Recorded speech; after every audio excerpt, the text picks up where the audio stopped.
is a video for 5 minutes. Okay. Sure. But yeah, I'll do so. I'll do that for you, and then Great. we'll be able to.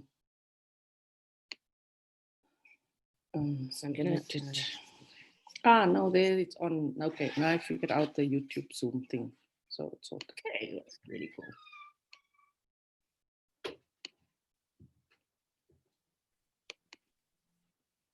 Okay, so now I've switched everything off. Shouldn't get any interruptions.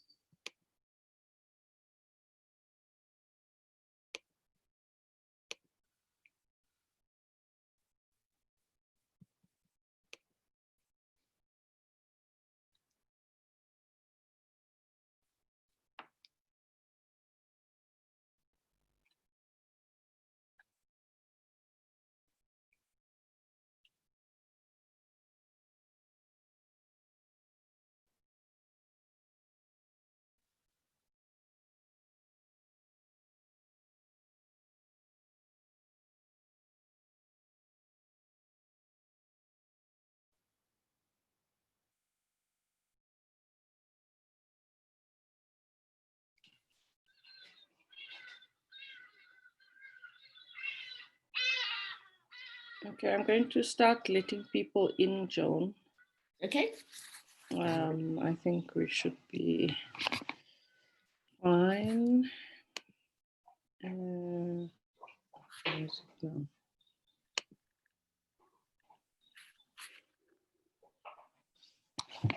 Oh, I'm gonna have to.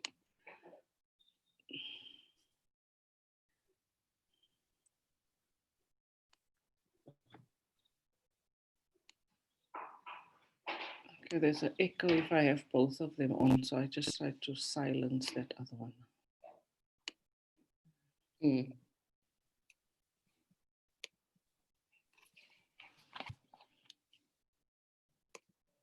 one of my coaching clients is also joining.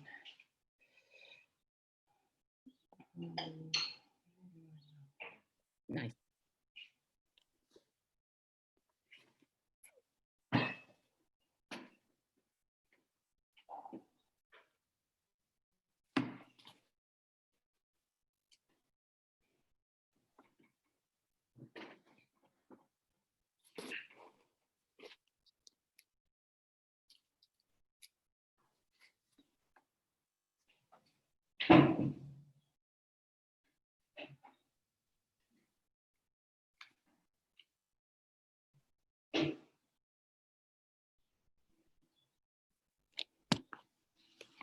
Hi, Ashlyn.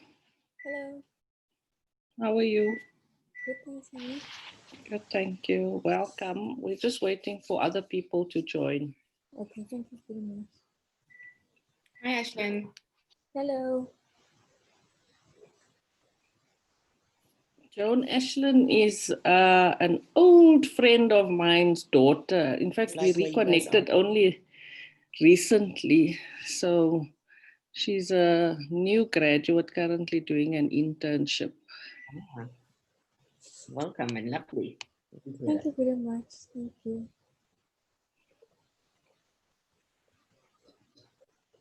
It's so lovely to see the beautiful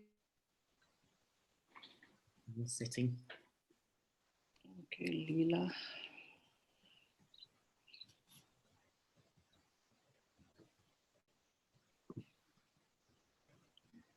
Hi, Leela. Hey, how are you doing, Shireen? Good, thanks. And you? I'm well, thank you. It's been a long time. Yes, it has. It has. And it's nice to reconnect again. Yeah, it is. It is. Hi, Joan. I'm Leela. How are you? I'm good. How are you? Well, thank you. So you guys excited? How many people are you expecting? We're expecting about, I need to look at my calendar to see about 9, 10 or so. But you know, it always never ends up, some people just end up not joining. So we'll see what happens. Okay. Yeah, I know there's always that, what do you call it? It's a little bit of buyer's remorse, right? So like, oh, I could be doing something else on a Saturday morning. Yes. Oh, I'm not in the mood to put earphones and stuff on now. Yeah. So yeah, but I'm I still guess it's waiting always for a that thing. couple of. It's always that thing that people will come if it's the right time and they're ready, right? And so whoever's showing up Yeah. is meant to be here. Yeah, no, it's. I'm just trying to remind people. Welcome, Achaka. Hi Tara, how you doing? I'm going to sign in Shireen. on my iPad, so you're going to see 2 sign-ins. How you doing, Tara? It's Shireen. Oh, sorry, Shireen. How you doing? I'm so sorry. I'm good. Are you I'm well? good. How are you? I'm good. I'm good. Was I too enthusiastic? I saw, yes, we were still trying to just sort out some glitches. So I didn't want you to get caught in the technical Okay. stuff. It's good to see you again. You look good. Thank Huh? you. Thank We should you. lock down often. You know, this is like one of the few opportunities where I really do something. Otherwise, it's PJs or tracksuit and not much else going on. I feel you. I feel you. I feel you. But thanks for the invite. I can't wait. Eh? Yes, I'm glad you were able to make it. I wasn't sure if you have class today or not. Yeah, no, today I don't have class. Okay. Mm. All right, Coach, I'm just going to put it on mute. Is that okay? Sure. Thanks. Okay, we just 1 or 2 people, then we'll start. I think the others can join as we go.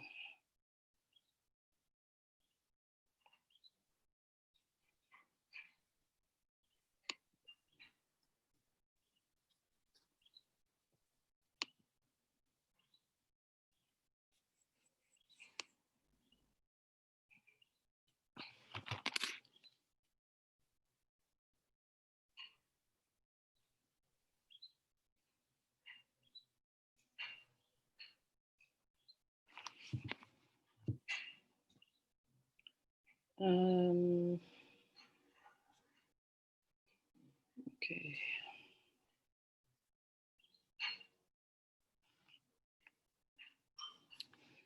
Today we're also testing live YouTube, so we'll see how that goes.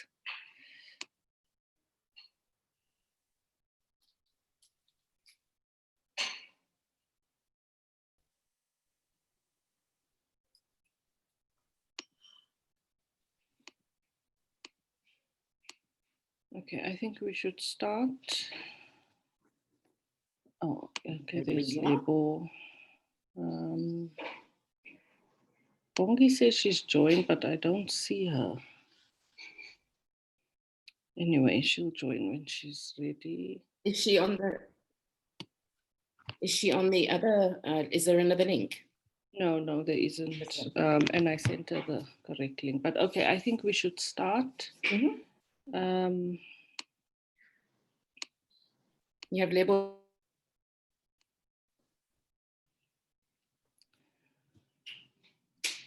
Okay, good morning, everyone, and welcome. Thanks so much for making the time to be with us this morning on this session around Land Your Dream Job with Joan Lane and myself, Shireen Mutara, for those who don't know me. These sessions are part of a program of webinars that I've been running to support women either around money or career or learning different tech skills. So this one is a combination of the two in a sense. So we're going to teach you some tech skills, but we're also going to give you some support around thinking about your career and your professional advancement. So this webinar, I'm so happy to say I'm doing in partnership with Joan Lane. I met Joan, must be a couple of years ago now, Joan. on a Facebook group for women entrepreneurs, and we then decided to meet each other face to face, and I think we've been connected since then, and in very different ways as well. And I really appreciate Joan being part of my circle. So the way the session will run is that I will hand over to Joan, and she will basically do the session with us, and I will be here to support. But before we do that, Joan, I was wondering if we could just go around quickly. We don't have many people, so that everyone can just say hi, tell us who they are and what they'd like to hear today. And if you are able to show your video, please do that. We'd love to see you as well. So I'm going to just call you by name, and then if you can just say hi to us and tell us what you'd like to hear today or what you're keen to hear today.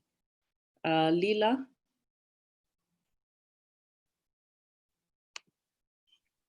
Mute.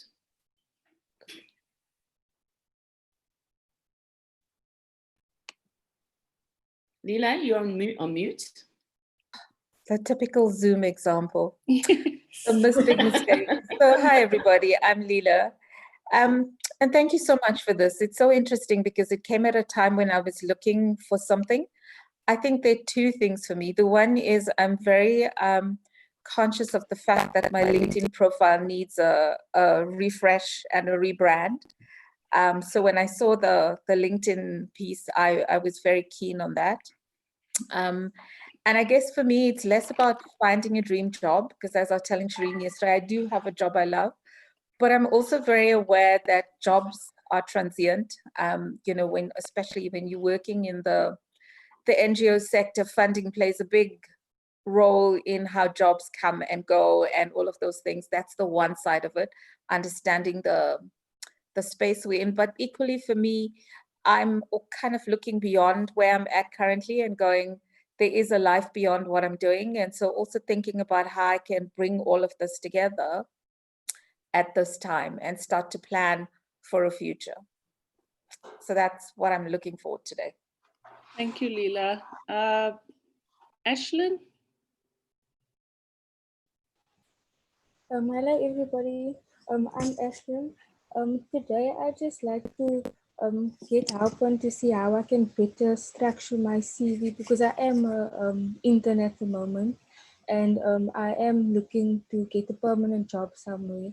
So I just like to see where I can improve my CV to land a better job or to get a permanent job at a company.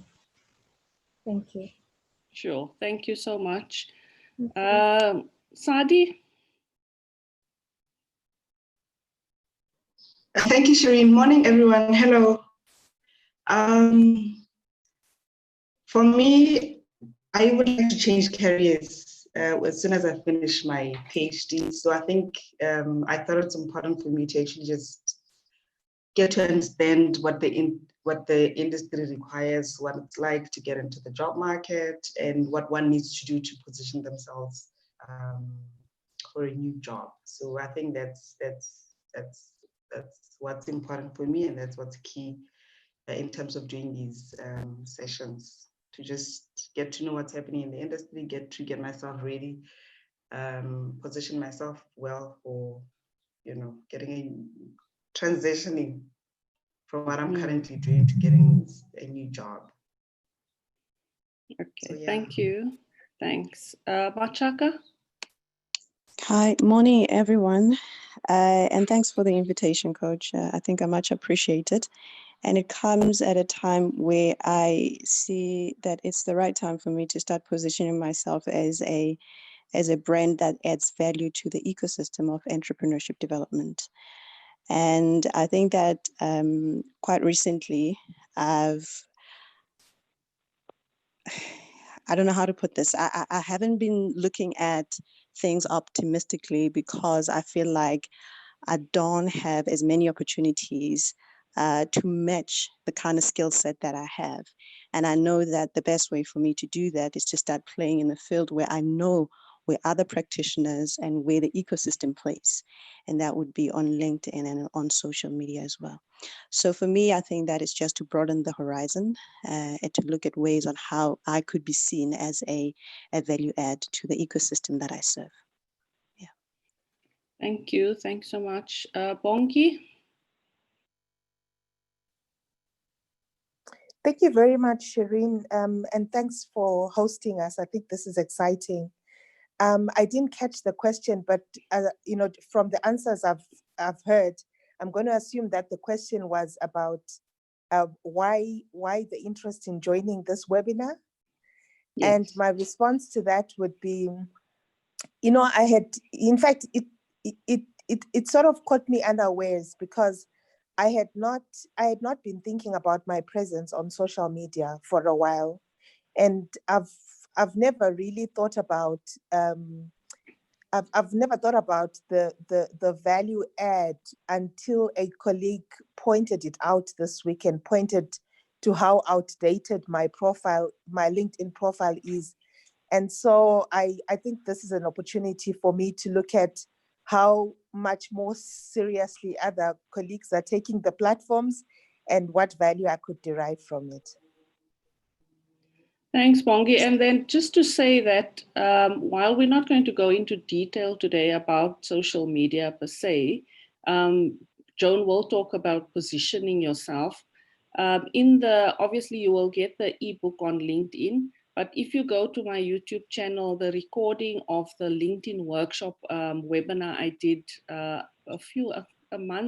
couple of months ago is also there, and you can also view it there. I'll share that link with you when we send you the follow-up email from this. Thanks, Shireen. Thank you very much. Sure. Lebo? Lebo doesn't seem to have audio. Lebo, can you hear me? Can you hear me? Yes, I can hear you. Did you get the question? I think I didn't. Sorry, I was just having some trouble connecting. I think I'm on. I've dialed in on the call on an 087 number, so I can't really see anybody, but I can hear everybody. So I'll just work with that. I think I'll just follow on from Bongi and what she thought the question was. I think for me, I haven't really been using my, well, I'm not on any social media. I think I'll just refer to LinkedIn. I haven't been using it optimally. I think it's just one of those things where it came out and everybody was talking about LinkedIn, and then you just want to jump onto LinkedIn, but it's not really serving the purpose that it's supposed to. So I'm not really getting the value add out of it. You know, I'm not really using it, if I can say. I'm just on there, but it hasn't been a tool, I can say, that's going to advance me in ways that I would want. I remember my sister just weeks back, she wanted to get on as well. She said, I'm trying to create a profile. How do I do that? I see you're on. And she said, I hear this is a really great tool. And my response to that was, not really. It hasn't really done anything for me. I've gotten calls from, I think, a few recruiters, but the positions that those calls were relating to were very junior kind of positions. So it didn't really, I didn't really see what additional benefit it was for me to be on LinkedIn, but I just stayed on LinkedIn. So I think for me, I just want to find out, how do I use, how do I position myself? I think, as you were saying earlier on, Shireen, how do I get myself out there and for people to know my capabilities, my what I can add to your organization, to your team, without having met me and spoken to me. So I think that's what I'm looking to get out of our session today. Okay. Thanks so much, Lebo. Yeah, I see you joining by phone, so you don't necessarily have that. I'll also share on your WhatsApp the link to the YouTube. Maybe that will be better. Okay, thanks so much, Joan. I know that took a bit of time, but I think it's useful for us to be able to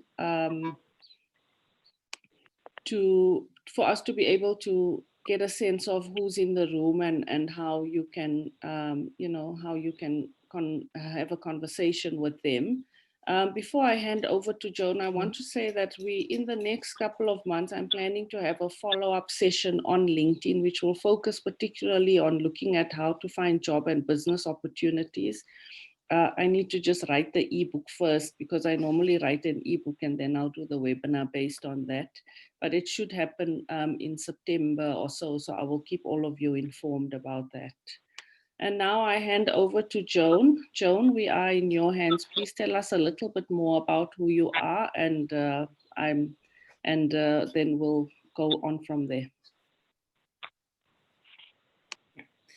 Okay, so first of all, thank you very much, Shireen, for having me today and giving me this opportunity to meet these beautiful, lovely, wonderful ladies. So my name is Joan Lane. I'm actually from the UK.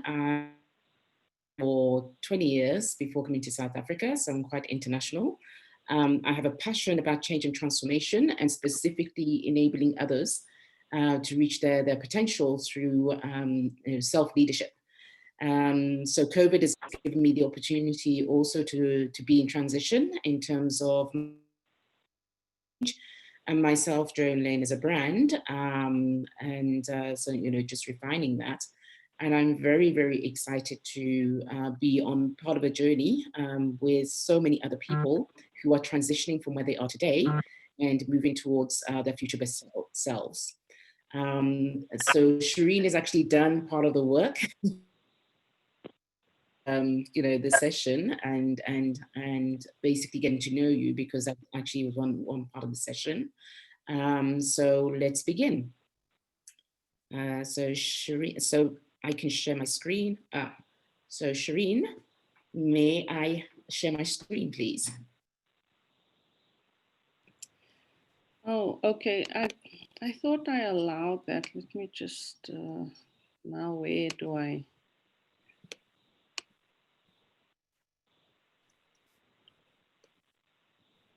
Joan, where do I?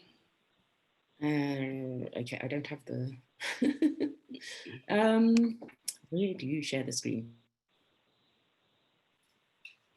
So you should have your controls next to share screen, and you'll have an option where you can let everyone share their screens. Oh, okay. Okay, check if it works now. Okay. Perfect.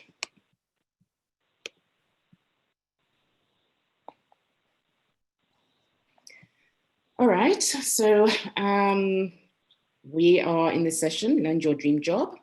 So the first part, just a little on the agenda, we'll chat about who you are, because understanding who you are, it allows you to also then refine getting your dream job, landing your dream job. And what gives you passion in life. We'll look at which resume is the best one for yourselves, and depending on where you are at in your careers, and also what type of services that you deliver. Then we'll look at landing your dream job, and we'll chat about what is your takeaway. The next part was who is in the room today. So we've done that.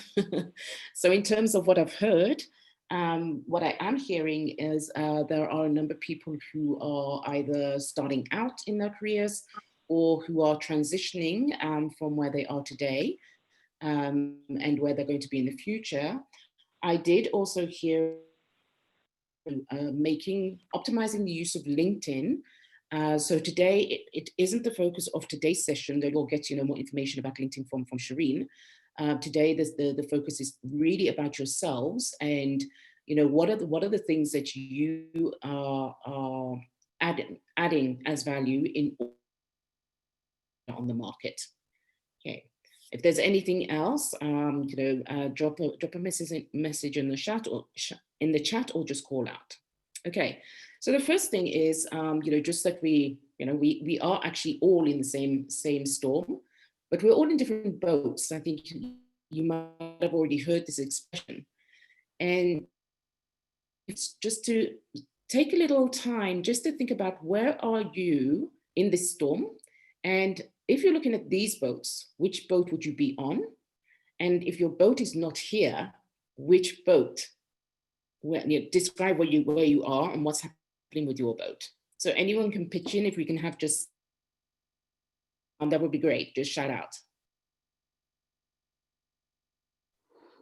Hi, Joanne. I don't know the name of the boat, but I will choose the boat that has many sails, those yellow sails. Yes. Yes, and I choose that one Is because there anyone on the boat with you? What's happening on your boat? I'm by myself. Ah. Okay, I think that I'm all by myself, and the rest of the world is the sea, and I'm being tossed to and fro because I haven't set the sails properly. I know where I want to be, but I seem not to be getting there. And the reason why I choose that one is because I know I do have the resources, and that would be the sails. All I just need to do is to set them, set the Okay. sails right. Yeah. Beautiful. So just for Lebo, and it has a number of boats in a very, very, very stormy ocean with lots of high waves. And in there is a warrior, one of those like warrior ships that has, you know, you can land planes and have planes flying out from them. There's an old-fashioned galleon, like a pirate ship with 3 sails. There is it looks like maybe a small fishing boat, but it's a motorized fishing boat. It looks like a dinghy. It's lost in the waves, with one person that is just sitting there. So just so that you've got an idea what the visual is. Anyone else want to, where they are in the storm? Hi, I think I'm on that small little boat. For some reason, I feel like I'm just lost in the storm. Like you're in that small boat, everybody is, you know, is visible, and I'm not in a way, I guess. So yeah, I think I'm in that small boat there. Okay. Right, and can we have one more share? And those who haven't shared who would like to share, Shireen's just mentioned you can also share in the chat.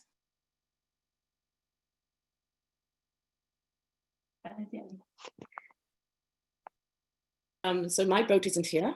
My boat is, it is the dinghy, but my boat is actually not in the choppy seas. It's in the eye of the storm, and the eye of the storm is always calm, you know, so it's kind of that flat place where you know where you've just come from and you've been battered, and around me, there is nothing around me in terms of, you know, a land in sight. There's no land in sight. I don't know where I'm going to land. I'm taking a breather, so that feels actually really good. And I'm just going with it because there is no wind at the moment. There's nothing, something pushing. And in terms of the pull, so there's no pull. I mean, I'm doing what I need to be doing right now, I feel, and that's surviving. So I'm just sharing where I'm at. But I do know that there's going to be another part to the storm, and then there will be safe landing. That's where I'm at. I'll go on to, you know, understanding who you are. So I'm not sure, we sent this out maybe a little late. So we're going to do a little exercise. And in that exercise, what we're wanting to do is to understand just a bit more about who you are in terms of not just the role that you play in a job that you might be doing, right? So if you've got a notepad handy, that will be great. If you haven't, then, you know, you'll just need to, you know, think about the answers and later on write them down. But actually, we did forget to say, you do need to go and grab a notebook if you can. So what is your current job title? What is your role? That's the first question.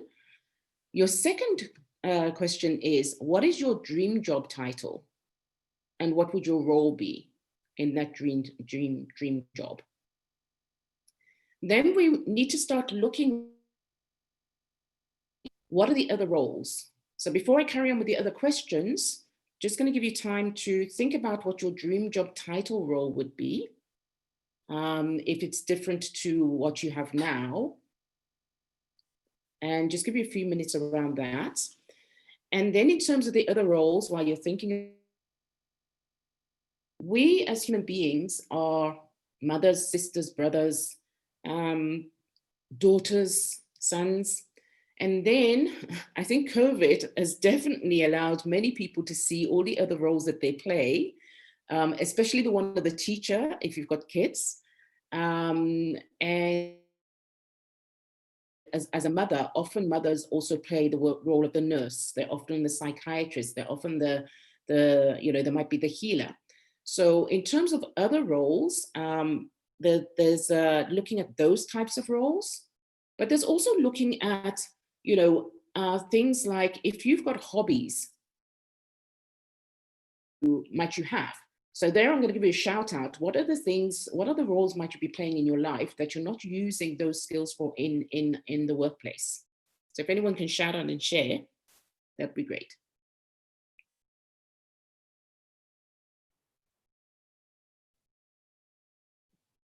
Joan, I just want to, sorry, I'm barging in here. I just want to welcome Prudence. She joined us a bit late, so just to say welcome to her. Welcome, Prudence. For joining. Glad to have you. Okay. Thank you. Pleasure. Good to be here. Thanks. Great. So yeah, in terms of the roles, have anything that they do, they're passionate about, their hobbies that you do, that you don't use those skills necessarily in your current role?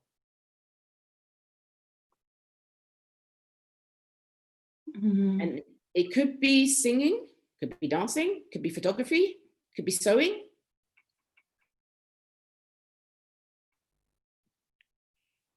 Okay, I will go, Joan. Yeah.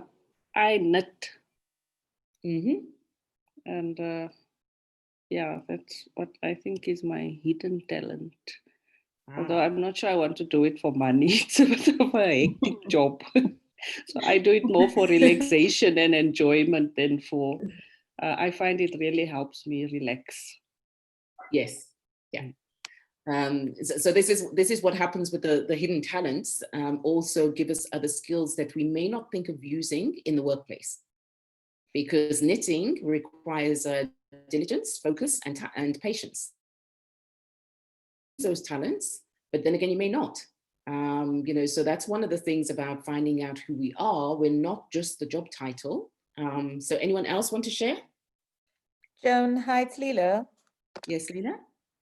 So I love cooking. Cooking's my my therapy place. So my family loves it when I have a stress day at work, because then they get all these big meals. I like your point about using the different skills, because I often see that. So like cooking requires you to be, so it's a combination for me of creativity, because I'm that person who, will look at a recipe, but then do my own thing with it, because that's a little bit of what it's like for me. But then also requires you to be quite organized and take risks sometimes. Yeah, absolutely. So I mean, there's of course you've got to be planning, because if you don't plan for that meal or that cake, especially baking, almost all the ingredients in this one missing, then that's it, and then that's where you say, yes, you need to take a risk. You're going to dare and hope for the best that it will still turn out right if you haven't got that ingredient. So it allows you to be innovative as well. Anyone else? Sorry, one other thing I want to share. There's something about cooking for me that's quite emotional. Yes. So I often call myself the emotional cook. And so if I think about work, I do think there's something about that part that I don't bring enough of into the workplace, and something I want to consider about how I transition that. I was looking at your role of the healer, and that's something for me that resonates. Yeah. And also you mentioned, the first thing you actually mentioned was that, cooking relieves stress, and anything that relieves stress helps to build resilience. So that is why the hobbies are actually quite important. So somebody who likes to hike likes to draw, somebody likes to paint, those are skills that require a lot of quiet time and stilling the mind. So, you know, these are things that often in the workplace we don't take time to pause, and it is a very vital skill, especially in today's fast-paced moving world. Okay, anyone else before I move on to the secret superpowers? Okay, so in terms of, let me see, I see there's a response here. Okay, yeah, so Bongi says, yeah, do you enjoy gardening? Yeah, so again, that is something that it really does quiet the mind. And with gardening, it's also, you can only focus on what you're doing, you know, like knitting, like cooking. You can't actually be, you know, distracted by watching TV and looking at your, you can't multitask, you know, so when you're gardening, you're gardening. When you're cooking, you're cooking. You can multitask a little because as mothers we've learned to, but if you're baking, it's quite difficult to actually move away from that, you know, that pot that you're stirring, for example, because otherwise it's going to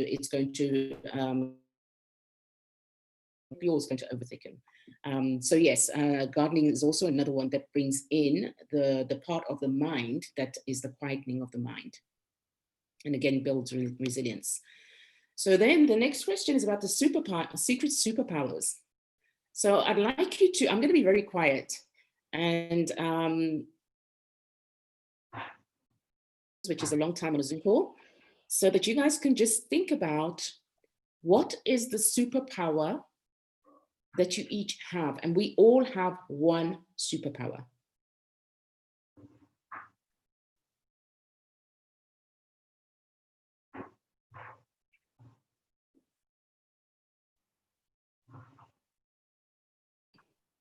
Joan, I'm just going to interrupt us a little bit to welcome Busi. Busi, we've just started. Joan is facilitating the session, and she's on the first part of the session. Joan, do you please want to just repeat that for Busi? Thanks.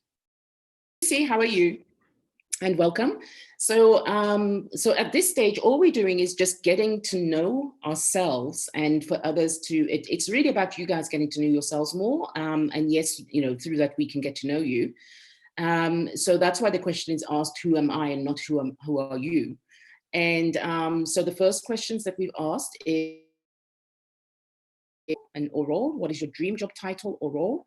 What is your other roles or your hidden talents? And then what are your secret superpowers, which is where we're at now. And for the guys who are thinking about their secret superpowers, if you'd like to share in the chat, that would be lovely. As I take Busi through also the, so Busi, the hidden talents, what we're talking about is if you have hobbies or another activity that you do that has nothing to do with work, you know, so the ladies have mentioned knitting and cooking and gardening. I do photography, and the reason within that, there are talents that we use that we don't necessarily bring to the workplace. So whether it is as a job or whether it is as an entrepreneur, we don't necessarily use them, but they may be actually quite critical. So for example, in knitting, cooking and gardening, and actually in photography, one of the things that all of those things have in common is that they quiet the mind and they allow us to focus. You know, so it allows us to really still the mind and be patient with ourselves. Cooking also adds planning. We need to be organized in order to follow the recipe. So that's what the hidden.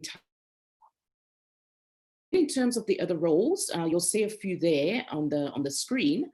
What other roles might you play? You know, besides mom, sister, daughter, teacher at home, you know, what other roles might you play? So whilst Busi is catching up, for anyone who would like to share their secret superpowers, what is it? We'd love to hear.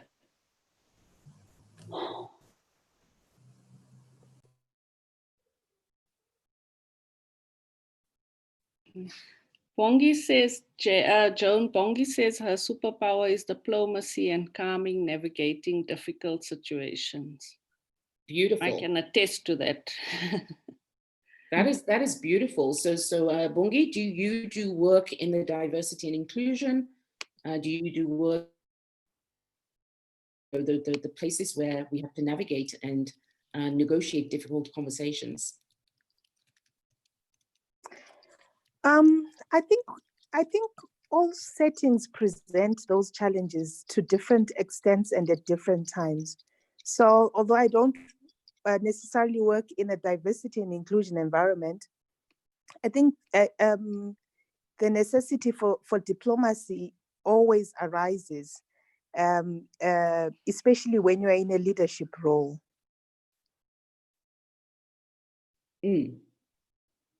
Yeah, for sure, absolutely.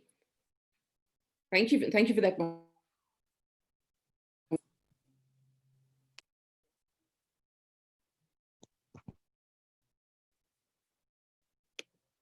Okay, I am not hearing. I do see.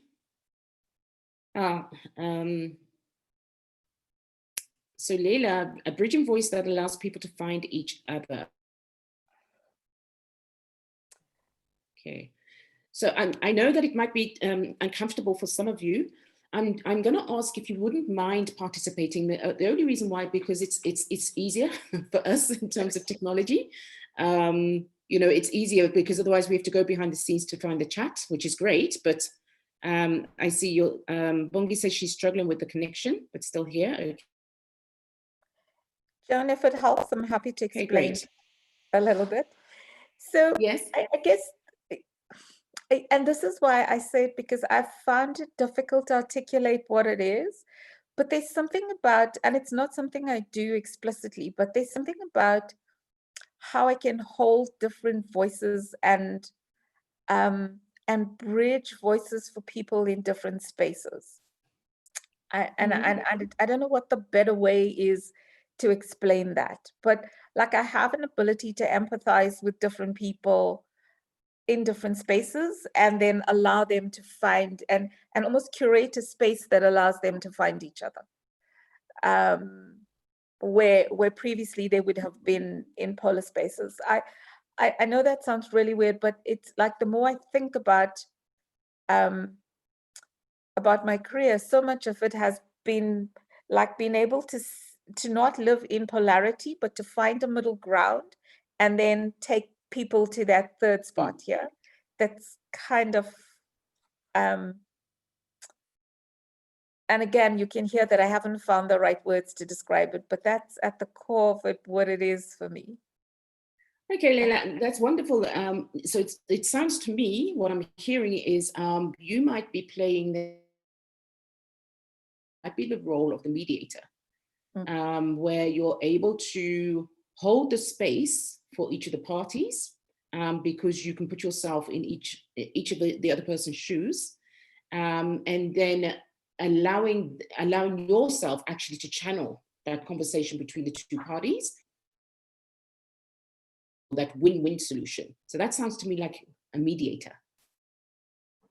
Does that fit? Yeah, and again, I think it's a mediator, but a little more than that. It's a combination of mediation and healing for me somehow. Yeah.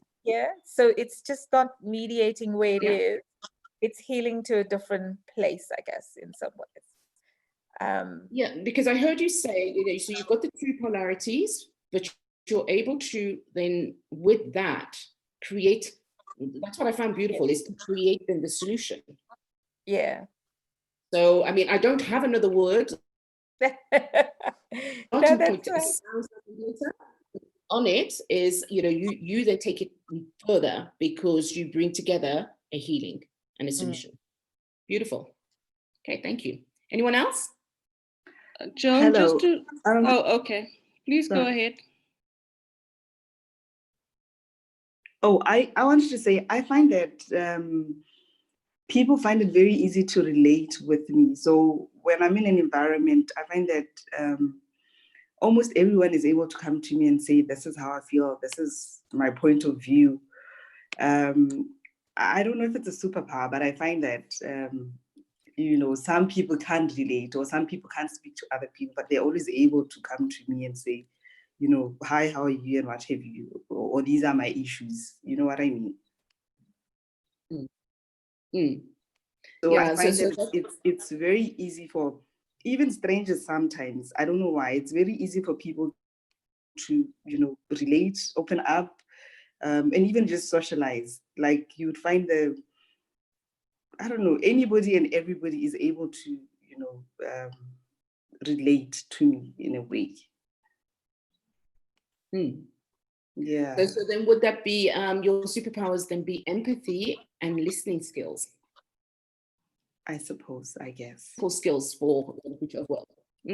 Wonderful. Thank you, Lebo. Shireen, you were saying? Oh, sorry, I was just going to say, it's 10:43 now, and Ashlyn has also said that her superpower is that she's a helpful person and enjoys helping people, so they can always rely on her to help them, which I think also makes sense in terms of Ashlyn's professional qualification, which is in human resources. Beautiful. So I wanted to just make that visible, John. Yeah. So what is important about this before we move, you know, understanding what the hidden gems are that you have, and your secret superpowers will help you then to refine, you know, where you want to be in terms of landing your future job. Okay. So what else don't we know? This is a question for yourselves to think about as a coaching question. Just have it there. What else could you tell somebody that we don't know about you that is actually, it could be quite interesting. So you don't need to answer it now, you just need to have it as a coaching question. Okay. So I'm actually going to, I'm going to skip the why because we've gone a little bit over time, but recommend that you haven't already seen it. Simon Sinek's Finding Your Why. At the core of every single thing that we do, if we don't know why we do things, it is difficult to be motivated on the days when we don't want to get out of bed. So I would recommend that you find the video. It's 5 minutes long, but we're going to skip it now, and maybe I'll play it later because I want to spend time on this. This is about you again. All right. So living your dream life. If you're to live your dream life, what I need you to think about is, what is the biggest, grandest dream that you've ever had or that you have? And it can be the wackiest, it can be the weirdest, it doesn't matter. It really is the biggest, grandest dream of what it is that you want to achieve and aspire for yourself. So again, whilst you're thinking about it, I'll share mine so that you've got time to think about it and so that we don't have the 15 seconds of silence. Okay, so my biggest, grandest dream has been for the longest of time to open a vocational for 14 to 18-year-olds. And the reason why I want to do that is because I believe that if we give kids the opportunity at 14 years old, where they're asked to make choices for their careers and they don't know what they are, if we're giving them the opportunity to choose a vocation, want to lead, you know, going to academia or business, corporate business, we open up the opportunities for many more people to actually live their dreams. Because not everyone does want to be a banker, a lawyer, or an advocate. There are many people who, where they are building, where they are, they might want to be carpenters. We've lost all of those trades. They might want to be creating glassworks. You know, so there are many other ways that people can contribute to society. And I feel that if we allow where they learn a trade, where they learn a craft, they can then also support their communities because they can actually be in their communities and be working within their communities. So it's a massive dream. And at the end of the day, it is so that with everyone living their dreams and being able to do the work that they want, contribute to sustainably to themselves, first of all, and then to their communities, which then ultimately will eradicate poverty. So it's a massive dream, but nothing is stopping me from chipping away at it almost every day. So now I'd like to hear from you guys around the stream. And in thinking about it, make it as real as possible. You know, tell us what you're seeing, what you hear, what's going on around you. Joan, can I share Bongi's dream? She would like to run a women empowerment livelihoods initiative in her village, where she would like to focus on older women who tend to be an anchor to the community. That is phenomenal. That is amazing. So beautiful. It really is. Yeah. And now that I think about it, like to share? Joan, it's Shireen here. So I don't know. I'm like, when I looked at this, your biggest, grandest dream, I was like, okay. I mean, all I want to do is I want to coach and support women to live their best lives, to do whatever it is that makes them happy. And linked to that, obviously, is linked to that is obviously changing the system that prevents women from doing that. So, you know, those, but it doesn't sound very much like a grand dream, but anyway, that's me. So it is though, Shireen, because, you know, I would then ask, and not to be rude. So, you know, so you're doing it, and I know why you're doing it. So it's for you to find the so what at the end, you know, because that is the thing that wakes you up in the morning and gets you going the days when you're tired and when you don't want to do it anymore. It is that what you're doing, it is a massive dream. So if you think about, you've just said you want to empower other women so that they can do whatever it is that they want to do, you know, in their lives, so that they're empowered to build their dreams. And in doing that, if you then add so what to the end of it, to achieve what? Answer that. What? If they do that, what will happen?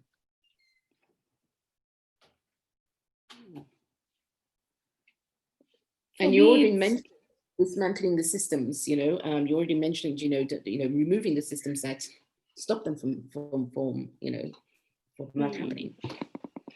Well, the so what is just giving women their rightful space in society, which, you know, because of many barriers, we don't have that often. So for me, it's just about, yes, dismantling the patriarchal system, but giving women the voice and agency to, you know, to step up to that system, but also to live the kind of lives they want. So I just want women to be free. So what is freedom for women, basically? Yeah. And that is wonderful. That is a big dream. You know, because your big dream, it's, you can't do it. All of these big dreams, we can't the patriarchal system. We can contribute to it, but we cannot do it by ourselves. And that's part of the so what, you know, because we're then changing society. Mm-hmm. Okay, I saw somebody else, I think, Leila, I think I saw you. Yeah. So Joan, where you wanted to say something, yeah. Yeah, I guess my big dream for the world is, I mean, my personal vision is to enable the triumph of the human spirit, right? And for me, it's about, so when I hear you say to achieve what, I think that's the thing I've struggled to transition that to, is to say, and to achieve what, I guess for me, it's about living in a world that allows all of us to achieve our full potential as human beings. And so for me, that world is a free space, irrespective of your, of your gender, of your color, of your sexual orientation, or any of those things, that there's a space for all of us in this world. And I guess equally for those of us who represent the shadow side of that is, how do we find ways to bring people along in this journey with us? And so for me, it's practically around, and I guess a lot of that's been defined by my own life.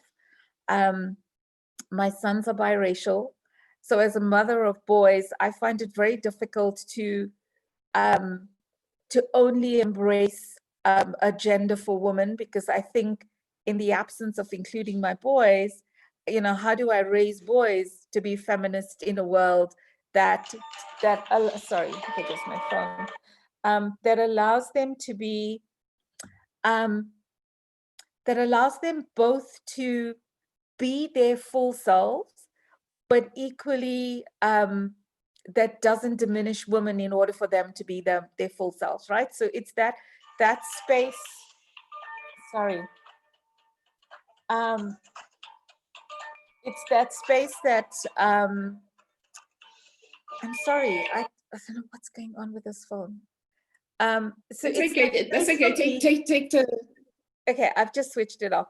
So it's, and I think this is where I struggle in a world that is kind of in so many ways tribalizing along those lines at the moment, is wanting to find a movement where we can all find our space in the world, right? So for me, it's about creating a movement for us to be human beings that really live our full potential, that we can create space for each other in all our diversity. And I know it sounds really idealistic, but I really think that unless we can hold a vision that creates a world that has that space for all of us, we're going to continue to just operating in a polarity, just changing the gender or color or other demographies in the roles of power, without actually changing the behaviors and structures that continue to allow that.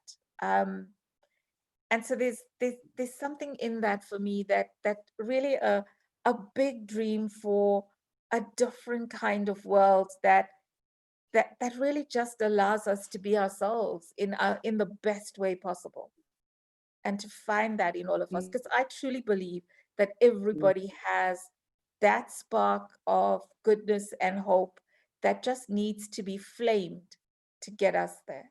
I'm sorry, I've just revealed myself as an idealist, but no, remember, because this is your biggest grandest dream. So you create your ideal world. And that's such a beautiful share also.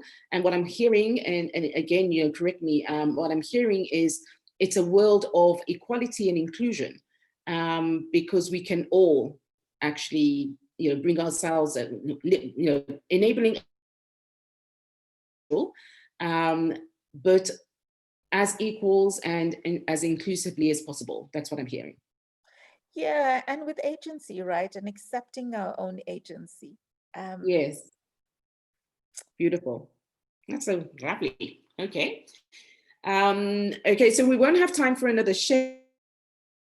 For those of you who are thinking about it, what you're looking at is really, it really is that dream that is so massive, so big that you can't do it alone, and it will take, it may take years, it may take decades.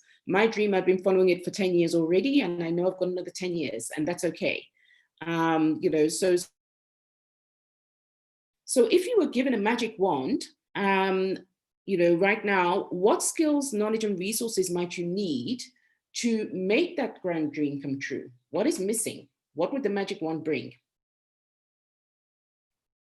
So in my case, the magic wand would bring collaboration. So as I just said, I can't do it alone. And it would, right now, it would give me the opportunity to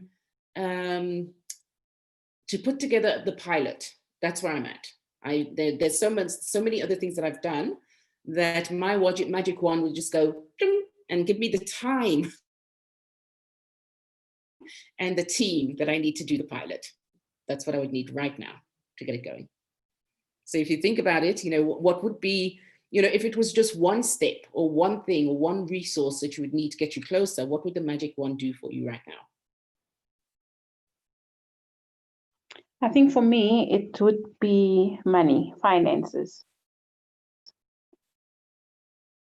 Okay. And so in terms of the finances, is it, tell me a bit more.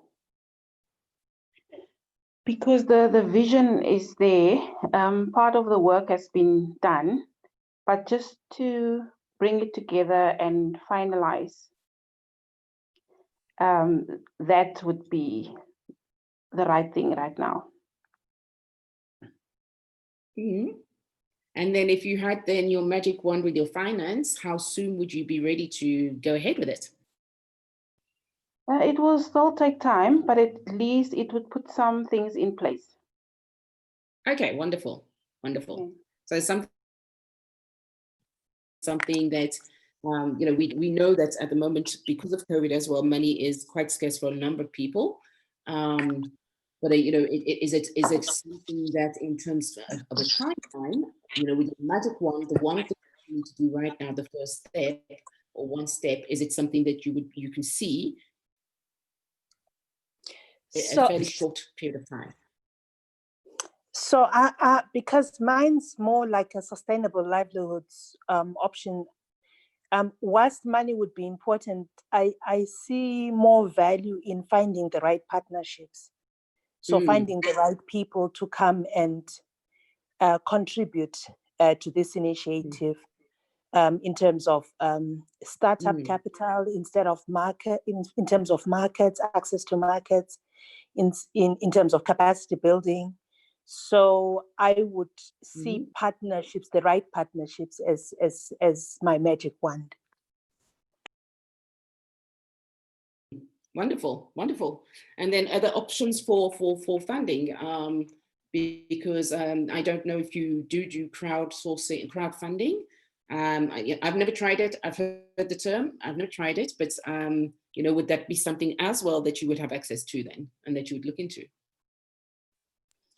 I've also never tried it.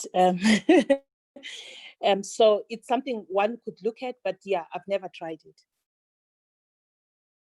Yeah, because now you got your magic wands, so you can do what you want to. Okay, anyone else?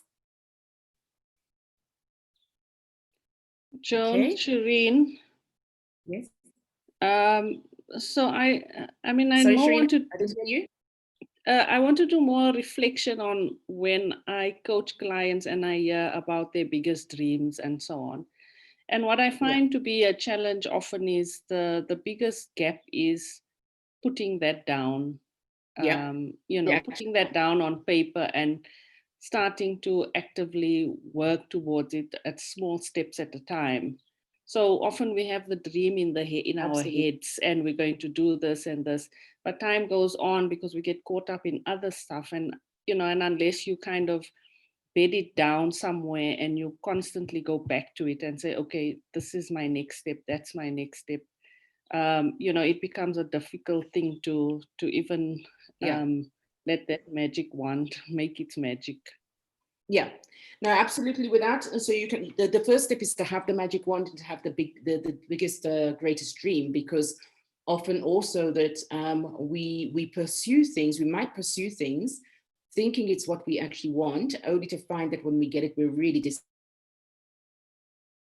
we might be chasing. I'll give an example of, for example, somebody who's wanting to get a job for money. So often a person who's only looking at the financial gains and financial returns in money, they will then, they might find themselves every 2 years looking for something else because it's not satisfying them, because they dream, and you know what, it's not speaking to their heart. And then absolutely right, you know, in terms of the steps of making the dream come true, it then requires putting it into a plan. And in terms of putting it into a plan, so for example, if I go back to so I've got a business plan, which actually I did write. I wrote it 5 years ago. So before 10 years ago, the plan was in my head. I was doing things, but it was kind of like all over the place. But 5 years ago, I actually put it into a very detailed plan. And what it does, because it's quite daunting when you've got this massive dream, what it does is it allows, if you're going to be doing something today, it's going to somewhere fit into that bigger dream. You're not just taking actions because you can. I'm a very creative person, so creating things is my passion, and I get distracted by creating things. Having the plan and the action plan, actually write down what are the goals and what are the steps that we need to have, but it allows us to break it down into smaller plans if it's a massive dream. So you're absolutely right, spot on, Shireen.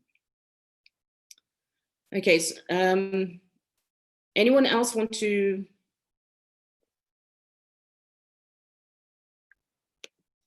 Right, so in living the greatest dream, I was just speaking about, some people's dreams are about creating a family. Others is about buying that dream car. Others it's about, it's about things. It could be about things and not just the biggest, grandest dream.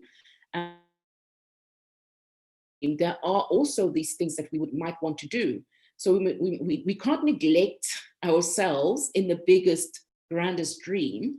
And so we need to look at also, so if you are living your dream life, how then does that fit in also with your grandest dreams? So if dreams, again, that takes you off track in terms of what you want to do with your career.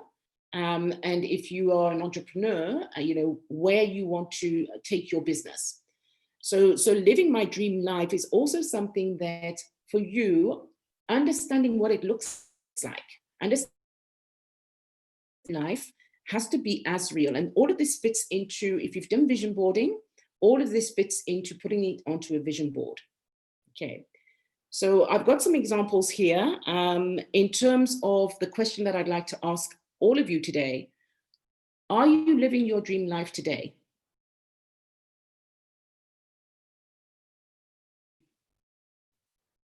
And if you are, share what that looks like to you.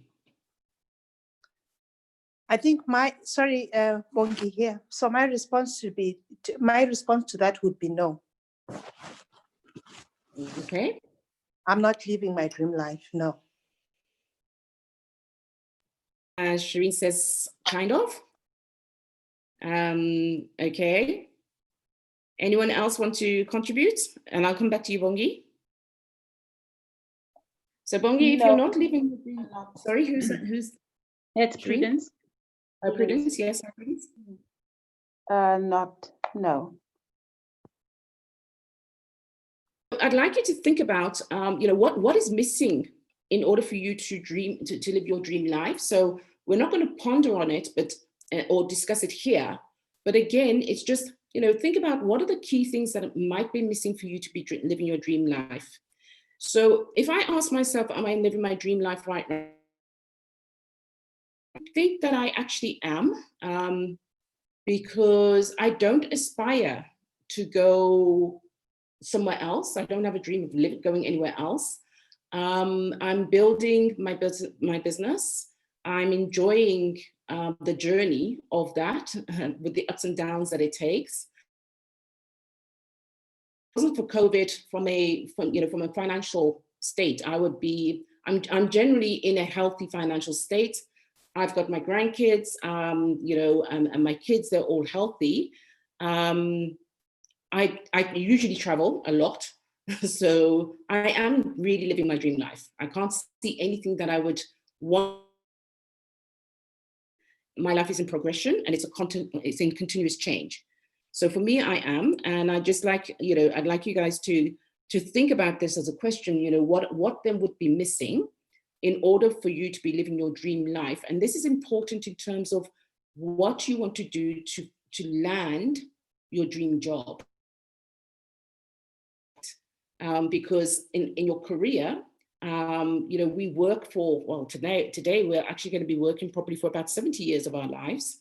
My parents would have worked for about 45 years of their lives before retiring. So most of our life is spent working. And if most of our life actually looking at aligning our dream life to the work that we do, that is also where we find ourselves quite unhappy. So in terms of, you know, your dream life, think about what is it that you would need in order to make it your dream life right now.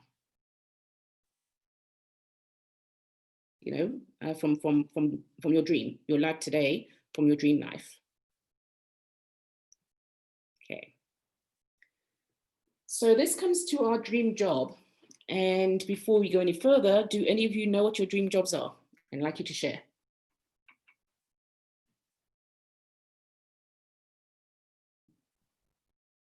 Joan, I'll start. So I must be honest and say that I think I kind of have my dream job. Some fixes here and there will be okay, but in general, but it's taken me, I'm 50 years, it's taken me a long time to get to this point, working for over 2 decades and finally recognizing what I actually enjoy doing and want to do. So now I think I'm getting there. So I have my own business. I do consulting work, but I also do the coaching work, and that's growing, which is the thing I really want to do more of. So it's taken me a long time, but I think I'm getting there with the dream job. And in terms of that then, so, you know, so how does it make you feel? And I speak mainly on the days when you don't want to get up. What happens?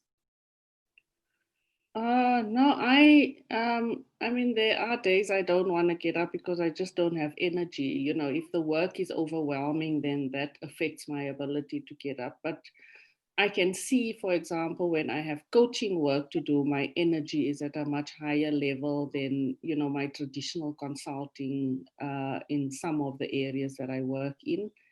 But because I more or less, I manage my time, I have flexibility, I generally don't necessarily have major issues around, oh, I'm struggling now with this and so on, unless I don't feel well or I'm very tired and so on. But because I can more or less direct my work, I have freedom, I have flexibility, you know, to a large extent. I'm really in a good space. Yeah, and I hear you there, Shireen. I'm in a similar space. You know, so the days where I might not want to get up because I am tired, it would usually be because I'm tired, but sometimes it might be just demoralized because we're human beings. I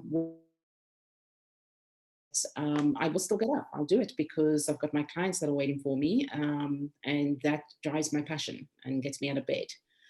So thank you for that, Shireen. Joan, from Ashlyn, yeah, do you see Ashlyn's comment? Yes, I see, Ashlyn, that yes, you would like to be an individual psychologist, and wonderful because it's a very clear career, and it has a very clear career path. And you know, so in order then for you to put the plans in action to get there, it may be easier than somebody who's not quite clear on what the dream job actually is. So thank you for sharing that. Anyone else already? Is anyone in their dream job? Anyone else in their dream job? Yeah. Yes, I was going to say, my dream job is to work for an international organization to do international development work, specifically in the area of gender. So I'd like to be a gender specialist with an international organization. Also, it's very clear. So, you know, it's great when we've got a dream job and we, you know, it's clear on exactly what it is that we want to do, because again, it makes it easier for you in terms of the coaching that's required for your, you know, your putting the plans in actions to achieve it. Okay. So, Bongi here. So my current job involves a lot of trying to look for money, and I find that incredibly frustrating.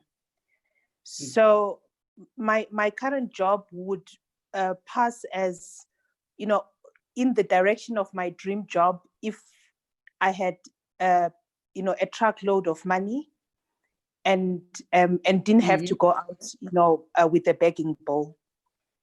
So yeah. Okay, so you're in your dream job, but the fact of chasing money is that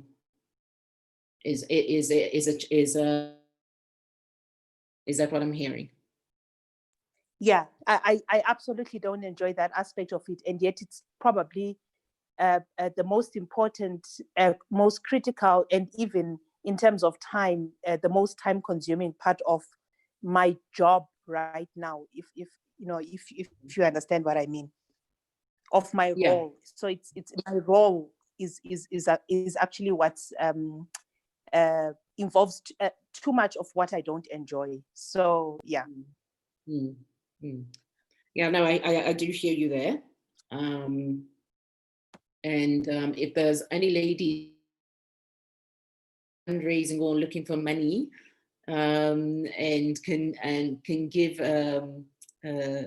it's not Lebo, it's Busi. I can't see your name. Any tips on how to make it Bongi and make it more enjoyable? Because I know that's something for me as well. Thanks. All right. Hi, Tila. Yeah, sorry. So I just wanted, I guess for me to just share, I do have my dream job and so if I had to go back 30 years and try and, knowing what I know now, the job I have now is exactly what I would have designed for myself as a job. And I guess the reality of it though is its salary doesn't cover the things that I need, right? So it's an INGO, it is all, and yes, it's all of those things, but I also have 2 young children that I have to get into the world in different ways. And so for me, it has everything that I love, the creativity, working on issues in the world that are important to me. I get to travel, I get to challenge things around, the things I was talking about creating a world. I think the thing that I wish I had done differently, and perhaps maybe in sharing this, share this with some of the other people on the call, is think through much earlier in my career around issues around financial freedom and building that capacity more strongly in that sense. So it's not like I don't have anything, but I think sometimes for me, if I look at it now, the one thing that would actually solidify this as a dream job is if I had other sources of income that would allow me to keep doing this job irrespective of what I was getting paid, because it really is an amazing role. And of course, part of what I want to be able to do is hand it over to somebody who's younger and who can take it forward. But I think if there was anything that I would share with some of the younger voices I'm hearing on this call, is absolutely chase the dreams, but sometimes that dream job doesn't always come attached with the money for the life that you're planning on your vision board. So also look at how you can have multiple sources of income so that you can enjoy your dream job without worrying about, how you're going to do this, that, or the other. So I guess that's the one thing for me, is about how at this stage in my life, take the talents I have and build other revenue streams that can allow me to keep doing what I do in different ways. And so I guess it's less about the job as it is about just really being present to the roles you find yourself in wherever, but just keep building what you need to do. Because I think often the financial stress of where we are takes away from really accepting that you're already in your dream job. And if you had tons more money, you wouldn't be thinking about moving on or doing anything else. I guess that's just a little bit of my own experience that I'd wanted to share. That is wonderful, Leila, and so true. So often as well, if we may not have the dream job, but may have the financial security, and so we stay in that job for that reason. But often, actually, we're passionate about what we do, and we stay there because we love the job that we do. But there is then that, you know, that challenge, because as you mentioned, that, you know, we don't have the finances then to live. So your shares, you know, your share is incredibly important. And, you know, what you mentioned to the younger generation about creating additional revenue streams. One of the things that I have seen for many young people is that they seem to have a knack of doing that anyway. Number of young people that they have the skill of already from very young, they start making money from their hobbies. They actually do make their money from their hobbies, and then they go to work and they do their jobs. And so it's lovely to see that. And I'm learning from the younger generations in terms of how they are doing that. Hence, I was earlier, because their relationship to money is very different to those of the baby boomer. I'm a baby boomer. So thank you very much. That's very beautiful. Thank you for sharing that. Okay, so anyone else would like to share here? Okay, so speak about the job market, and it really is, you know, I'm expecting to see fruit and veg here. Because it really is, you know, sometimes that's what it feels like, that you're going into this massive market that has got so many things to offer, but each person in the market has got their own fruit and veggie store. So how are they, you know, how do they attract? Then you've also got the future is actually now. You know, when we speak about the future of AI and the future of work, the future of work is here already. COVID has definitely, you know, propelled us all into the future of work. That's why we're now having this session virtually, to move to virtual engagements because of COVID. And the way that we're working is different, it's changing, and the skills that we have is changing because of that reason. So one of the things that we also need to be mindful of is, regardless of the career path that we want, the dream job that we want, technology is part of it. The other thing that's also rising, interestingly enough, is what people call the soft skills. So being able to communicate effectively, empathy, listening skills, design thinking. So all of the things that are more to do with the emotions in the brain are also skills. So when we look at creating and positioning ourselves on the market, you know, so we look at how we're going to put together our resume. There are 4 things to take to bear in mind in terms of who we are, and, you know, in terms of what we are selling. We're selling ourselves. We are brands. No matter what we're going for, we are brands. We are products on the market for recruitment agencies and for employers, and for partners. You know, we're looking for collaborative partners. So when we create a CV or a resume, the first, either we're going to be selling our experience, we'll be selling our skills, we might be selling something because we're a specialist, or we might be basing our CV on achievements. So what type of resume we're going to be putting forward, we need to ask ourselves these questions. So how much experience do you have?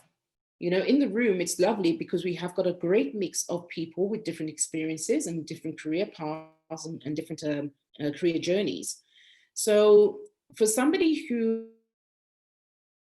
is a postgraduate, they've just graduated, you know, over the last few years, then their CVs are not going to have a lot of experience in it unless they were, you know, active maybe as leaders in the church, you know, so they were young leaders, or they were volunteers and they did a lot of voluntary work. It's going to be quite little because they spent a lot of time actually studying, you know, and getting their graduating from university. In terms of, you know, if you've acquired a lot of skills, then you skills. So that would be somebody who, I'll give my example. So my career path it is actually based on skills, but now it's also based on experience. But for a long time, it was on skills. I spent 10 years in one company in France. I started assembling the cardboard boxes in the warehouse where you put merchandise in it. And then I moved into, I was a data capturer for a while. Then I moved into IT. And in IT, I was responsible for UAT testing. I became a subject matter expert working with the programmers. I became a trainer. I changed management skills. Then I had to actually write policies for the organization. So that was another skill, policy writing. I had to work with the auditors, with logistics. I spent a lot of time in logistics. So my CV reads, I've worked I've worked in architecture, construction, entertainment industries. So my CV is quite skills based, and it is not academic. And then you have the CV that is performance based.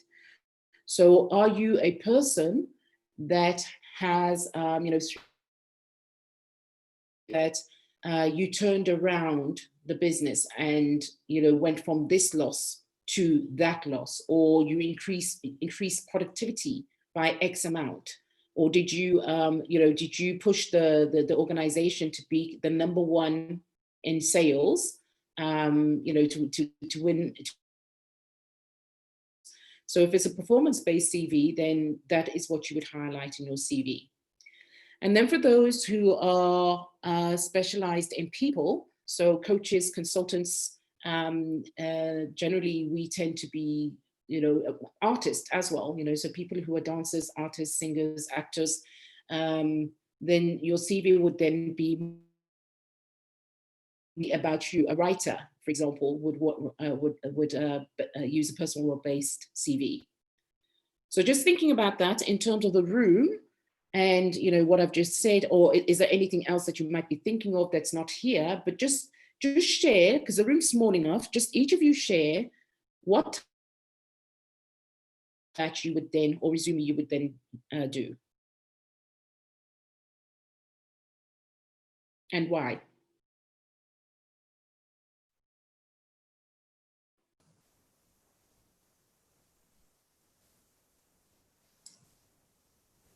Hi everyone, it's Busi here.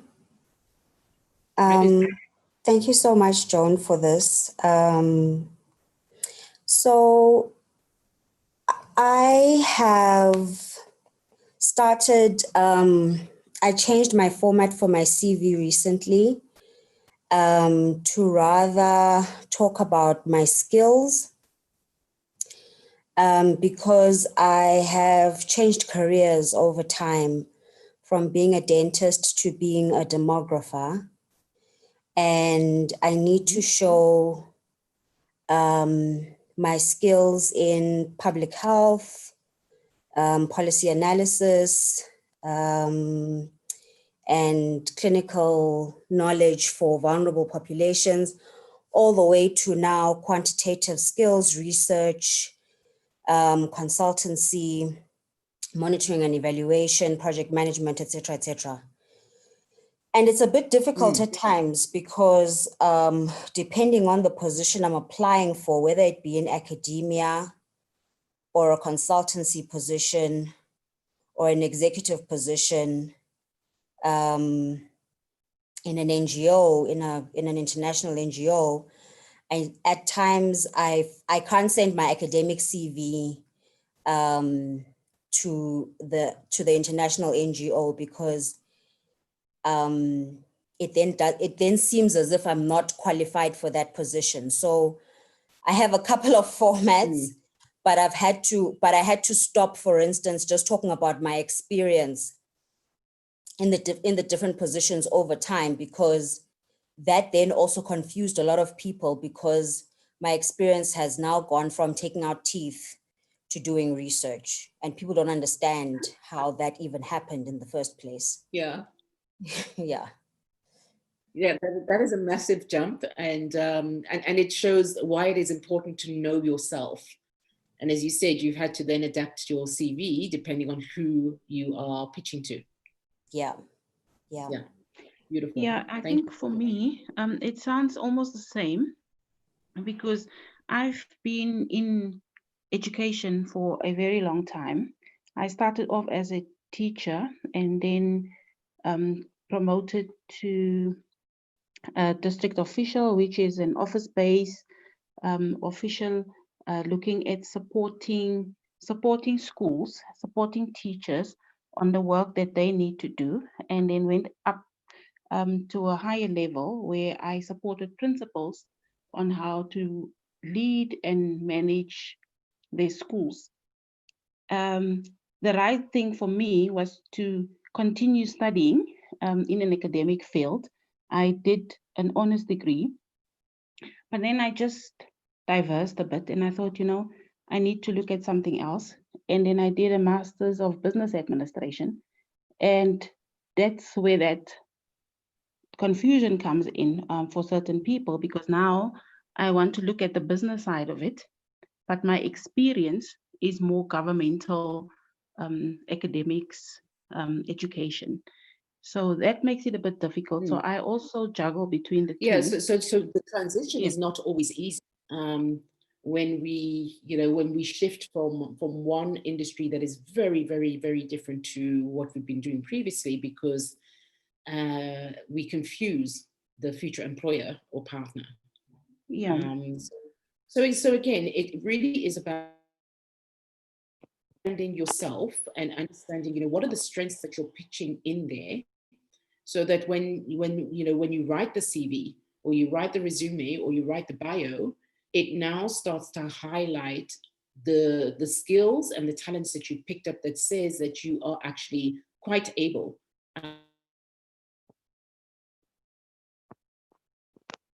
to apply for that position. So yeah, the transition there is harder because it's more about ourselves believing as well that we can pitch it. Yeah.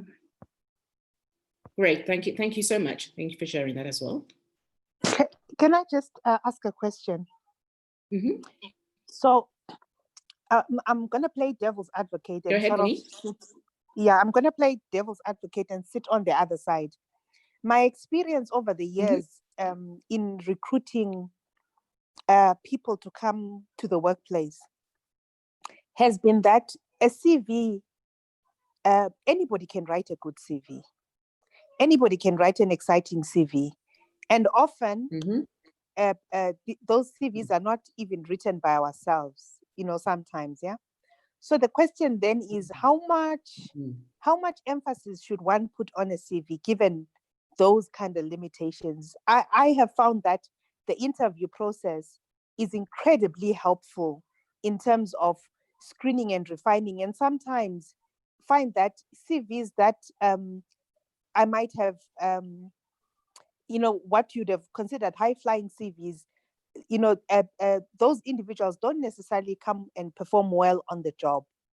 So I'm just trying to say, how valuable is a CV, given what I've just said? So a CV and a resume, in recruitment, the very first thing is the value of it. First of all, is you get through the door. So without the CV, how do you apply for certain jobs and certain roles? And yes, there is that the informal network, in fact, where a lot of us get work actually not from applying for, through an ad. But if we are to be able to approach and, basically we're selling ourselves, how do you get noticed if you don't actually have a CV? Important in the first step is just getting through the door, and that's the first step. The second step is, now there's 100 CVs, and if you're not going to put your best achievements on there, or what the recruiter or the employer wants to hear, then they're not going. And to your point in terms of, how many people can write the most beautiful, wonderful, eye-catching CV, and then they don't perform on the job because there's a lot of fluff in there, or they might have outright lied. They make things sound a lot more. It appears that they've got this experience. They're able also to practice the recruitment or the interview so that they sound as if they know what they're talking about. Unfortunately, that is part of the whole journey, where sometimes a person is actually a great salesperson rather than a great employee. that honestly is what it is. John, can I add to that? Yes, of course. Yeah, I mean, I want to challenge what Bongi is saying a little bit, because I do think that a CV is so critical as an entry way to an opportunity. And I also, as a recruiter, but also as a job searcher, and I share some of Busi's issues around changing jobs and then having to pitch and all that. But I have found too many people don't care enough about their CVs, don't care enough about what they put in the CV, what it looks like, even from issues like spelling, for example, making sure that you're responsive to the specific advert, for example. So I do think that a CV is critically important. And I have had experiences, and particularly because I guess I'm an introvert, I am not charmed by people in interviews who can talk the talk and sell you the world and things like that, because I have also found through experience that becomes a problem later, because the person can talk, but they can't do. So I think it's a balance between the two, and that's, that one should see it as a whole picture rather than two separate boxes. Yeah. Hello. Very much for that, Shireen. Yeah. Hi. Yes, Lily. I was looking at the different types that you've set out here, and I'm trying to place myself, and I'm finding it very difficult. And I'm also now beginning to think maybe I haven't really been packaging myself well in terms of what my CV looks like, because I haven't necessarily been doing different jobs as, somebody may have alluded, but I also do have some skills, but I also feel like I have a little bit of everything. I started off as a as a teaching assistant. Then I left and went into research, started as a research assistant, became a researcher, and then went back into academia and started teaching. And I'm wondering what area should be emphasized in my CV, especially now that I'm thinking of getting out of academia into international development. So what would you advise I emphasize? Or how would I, best package my CV? So then the next stage about that, to respond to your question, is it depends who you are pitching to, because that will also then guide to what is the future employer partner or business partner looking for, because when you then understand what they're looking for, you will pitch your CV in the way that they actually would like to see it. So if they are looking more for, the practical, the experience, highlight you would put your experience first. If they're looking more for the academia, then you would put that first, because also within these CVs, it is also, they also present the information. It's more or less the same information, but it presents it in a different way. So what does the see first on each of these CVs?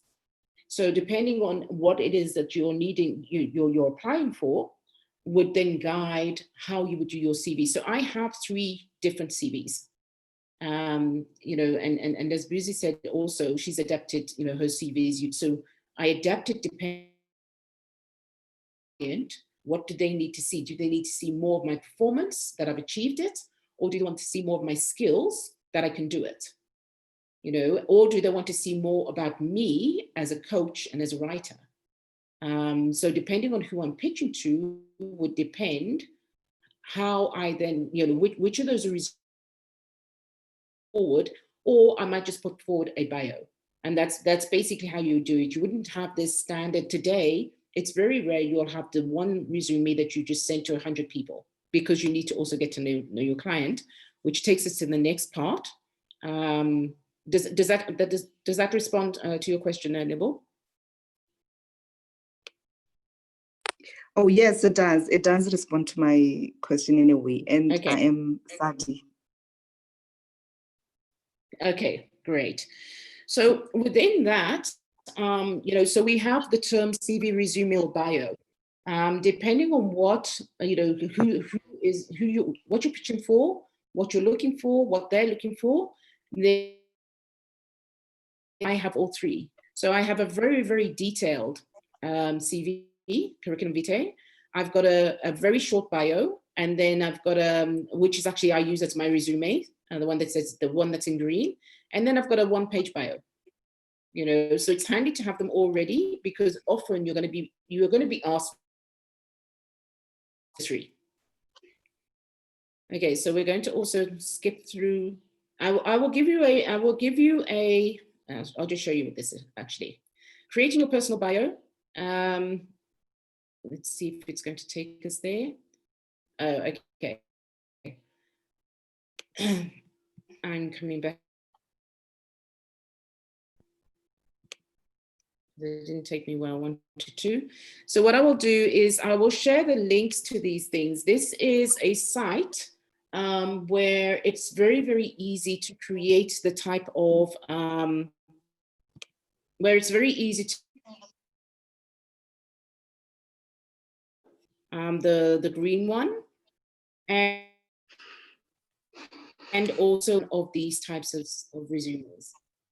So you can play around with it. You can have a look at it. It's a lovely site and quite simple to use. So I will share the links to that in the next session. And that then brings us job, right? So in landing your dream job, there's a number of things that need to happen. So the first part that I said is that you need to know yourself. You need to understand what your dream life is, and you need to understand, how are you going to pitch yourself to the clients? And the reason why you need to know all of those things, or sorry, I could use employers, clients, and customers, because you're selling yourself, right? So one of the first things that is really important and that we often don't do is we need to make sure that we research the company that we're going to pitch to. How will you know that you're the best candidate for that client or for that if you don't know anything about the company? And it's actually very bad form, and it's very embarrassing if you pitch for an interview and you are not able to answer some very simple basic questions about the company. Like, for example, what made you come to this company instead of another one?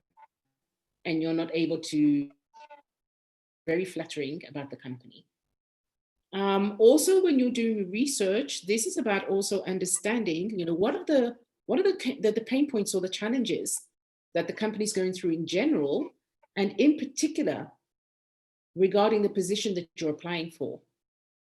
It's important to know this because when you go for the interview, you're going to say, what is the add value that you are going to give that employer, that future employer, or that future partner? So what is it that you're going to bring specifically that nobody else is going to bring, and in relationship to that particular challenge? And that definitely will score you a lot of points. Especially if you've already got a couple of solutions to resolve them. You may not always have them, but if you have, then that's absolutely, you will get through the first part of that interview. Because what you're proving is you've done research about the company, so you're curious enough about them.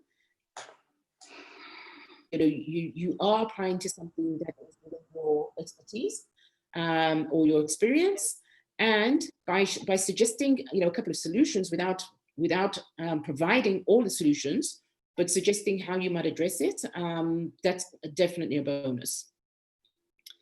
Then this is very, very that you know what your hidden talents are and you know what your superpowers are, what is a unique thing that you are going to offer that nobody else is going to offer? And this is also part of the interview and understanding when you're preparing for that, that this is also going to be a hook for your future employer. One of the questions that we often don't look at is the future employer the right fit for you? So I'll give an example. So I would never apply for work, or I would never look at a consulting position in any of the pharmaceutical companies, because I have a strong, let's see the polite word of saying this. I dislike pharmaceutical, I dislike big pharma for what they do to us as, you know, these are my personal beliefs, for what they do to us as individuals and for what they do to, so my values do not align to the values of what the pharmaceutical industry does in general to humanity. I know there's a lot of good, but there's too many things that I'm against that says that I would not be happy consulting for them or working with them. So I would never actually apply. Our values, it's if we have strong beliefs against something that a company, where a company represents the opposite of our values, I would strongly recommend not applying, because you will not, that cannot be your dream job if it goes against your values. Does that make sense? You just shout out. And is any, you know, does anyone want to, you know, challenge that or discuss that, or do you agree or disagree?